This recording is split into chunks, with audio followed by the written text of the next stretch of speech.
Welcome to today's training.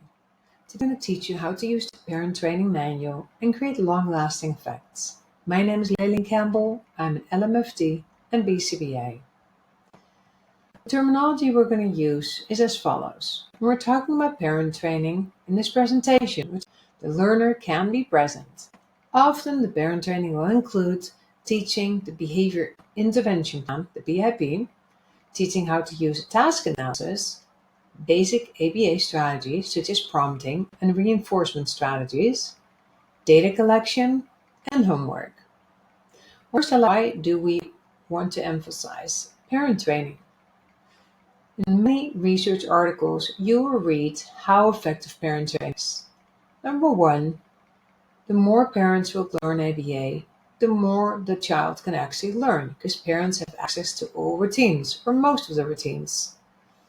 Often, funding will also really advocate to incorporate parent training, which often is also an encouragement to continue the funding for the services.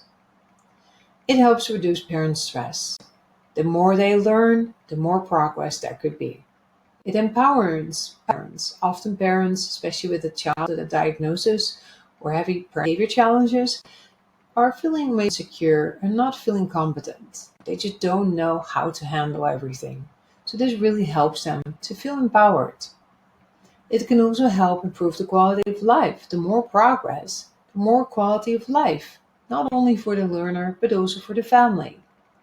As mentioned, it facilitates progress. It helps decrease problem behaviors and organization and maintenance, for example, during a session or at school, but also in the home and in the community. So lots of reasons why parent training is so important. Now let's dive a little bit into this Essential ABA Handbook. This is what we created. It's a 70+ page book. And we created this to help parents learn the basics in ABA so they can benefit from all these 8 or more benefits that come with parent training. Now I'm going to tell you a little bit more on how to use this handbook. Here's just a brief overview. So I'm going to read from the ABA handbook. You're going to use behavior skills training, give assignments, and give homework. An overview. This is the content outline. Lots of topics, as you can see in here. Sometimes we get the question, do we have to teach in this sequence? You don't have to, as every child is different, every family is different. However, it is easy to just start with what are the expectations, what is ABA, and then also we chose this sequence so it builds upon each skill set and strategy. But in the case, you really do see that, for example, BIP is very important to start with, and the functions of behavior may not, you can choose for that. Overall, we don't recommend that. Also, sometimes you're teaching the BIP, and in the BIP, you may have, for example, prompting procedures. So you may line it up with teaching BIP while you're teaching, for example, Chapter 16, prompting. This book is virtually available, but also physically available. So you can use it in 2 different ways. There's many ways how to use it. This is just one example on how to use it.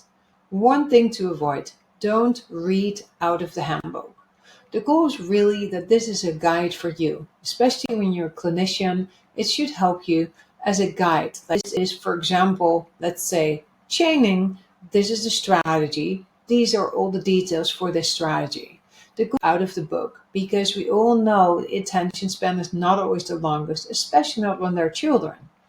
So what you want to do is you want to prepare before you do your parent training. Let's say you're going to do it for an hour or maybe half an hour, right? Half an hour handbook, half an hour maybe your intervention plan. So you prepare right away by knowing what topic you're going to teach and knowing what is in the chapter. Then you can use all kinds of tools. You can use a whiteboard and a marker. You can use maybe other visuals, maybe video. It's up to you. The goal is that you're going to tell the parents this is a topic and you're going to first probe what do they know about it. You want to keep it very interactive so they stay engaged. So you're going to tell the parent small aspects of the actual chapter, 5 sentences. And then again, you make it interactive. You may ask questions. You may give an example from real life, from their child. You may ask them to give you an example. And then, obviously, It's always good to use some practice here, behavior skills training. I will tell you a little bit more about that too. In the handbook, you will see many chapters have assignments and homework. Assignment is meant to do in the actual parent training session, so the parent will do it during that time. You don't have to fill it out in the book. You can just use maybe a whiteboard or a piece of paper for that. And then homework. Always help the parent to remember the homework so you can make sure that they have completed it before next time. This is an example of chapter 3. This is just one fragment from a page. So you can see it is a lot of text. So how would I approach this? Would I say, like following to the parent, it is crucial for ABA to work that it is provided in an enhanced learning environment. This can be in a one-on-one setting, in a quiet environment, in a natural environment, etc. Or could I do this? What are your thoughts on where ABA can be conducted? What do you think? At home or maybe at a clinic? Yeah, that's right. Great. What's also important that it's a quiet environment. That's the most easiest way at times to teach. Other ways is, for example, we can do it in the caregiver present. So you see now, I gave an example of how you can bring the knowledge, make parent engage, but also kind of add it on to the answer. As you can see, there's another aspect. ABA is based on data collection. I may ask the parent, do you know what that means? Because they already know. The parent will answer me, maybe don't. And then maybe I'll show them a video or maybe give them an actual example. Like Amy is every time asking you for the pen. And he asked you 3 times in 1 hour. And 1 time in the hour, he actually used a tantrum. So we collect data, meaning 3 times we would score a plus that he would ask for the pen. And then 1 time he had a tantrum. So that was a minus. He did not ask for it. And then you elaborate. So this is just an example on how you engage with the parents. It's not the goal to put a lot of information in. The goal is really that the parent understands, comprehends, and actually can use it. Here's an example of an assignment. So you ask the question and parent will answer based on the chapter that they learned. This is an example of a homework. So this is what they need to do for next time. You may need to help the parent to add it into their phone as a reminder or turn on an alarm so they will remember to do the homework. Now, this is a case study that you can actually do by yourself, but I will just give you an example. Let's say you have a new client, they know ABA, have done ABA before, they implemented it. They're new to the parent manual.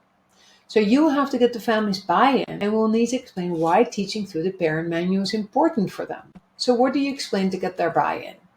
You can actually practice this because try to do it out loud because you want to go back to that slide with the 8 advantages for parents. That's how you can get buy-in, but also make it interactive. Even ask them, like, if they've seen parents around them who have made other challenges, who has made progress, what do they believe can actually make the progress? So really go and practice this and see how you can learn to get the parent buy-in.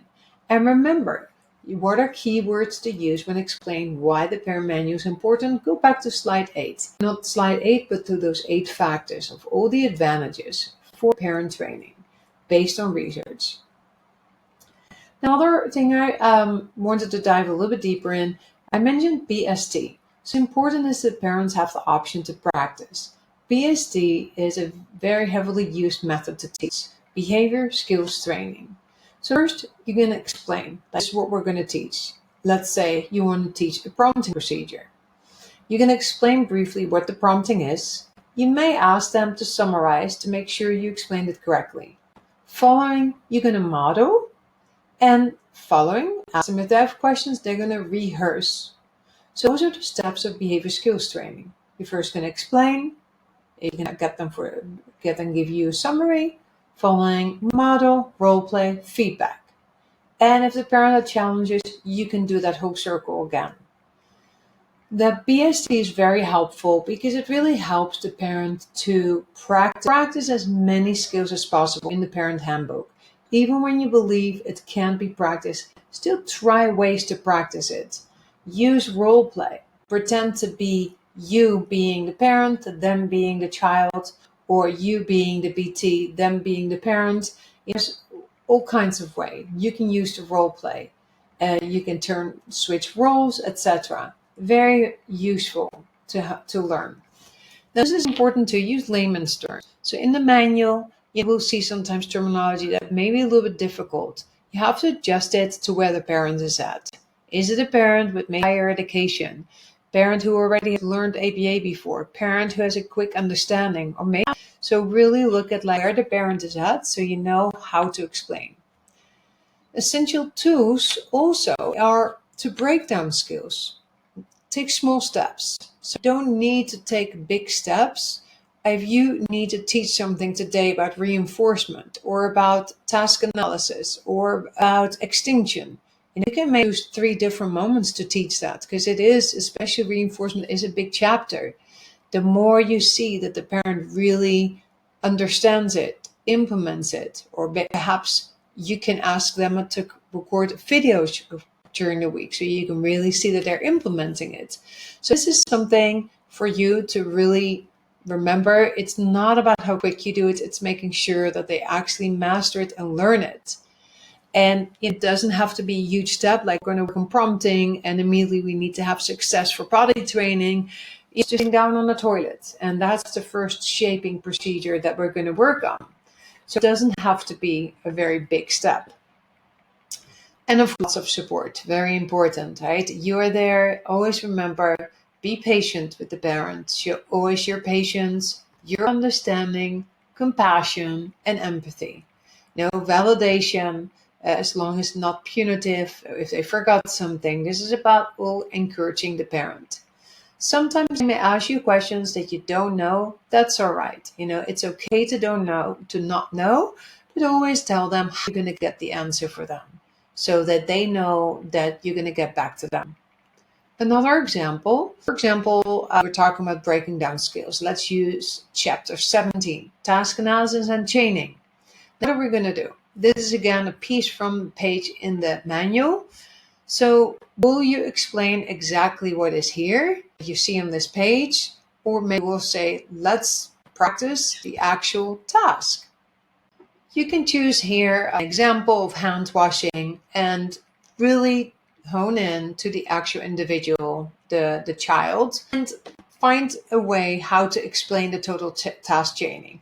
Let's say Mary, she needs to learn washing hands, and you ask then the parent, what steps can she already do? Can she already turn on the water? Can she already rub her hands? And from there, you will explain the total task of forward or backward chaining. So you can also ask the parent to write things down because that really makes it more interactive. Now again, you can use your assignment, you can use a homework. Here, this is an example of a task analysis that you're asking the parent to do. Make sure that the parent really understands. Another case study that you can always practice on your own. Let's say you have an existing client and they did not complete the homework. They have trouble understanding. So just really think, what is your approach? Your nonverbal communication, your verbal communication. Is it about like, okay, let's just remember to do it next time? Or is it like providing the tools to remember the homework? Maybe also really finding out, do parents really understand, like, why is this what we're teaching important? What's the purpose? How is this related to their child and the quality of life? Then you're really working into the buy-in again. Here you may have a parent who's not motivated to participate and they are telling them, currently I just really can't sleep, my child is not potty trained and I really want my child to go into daycare, they're required to do potty training.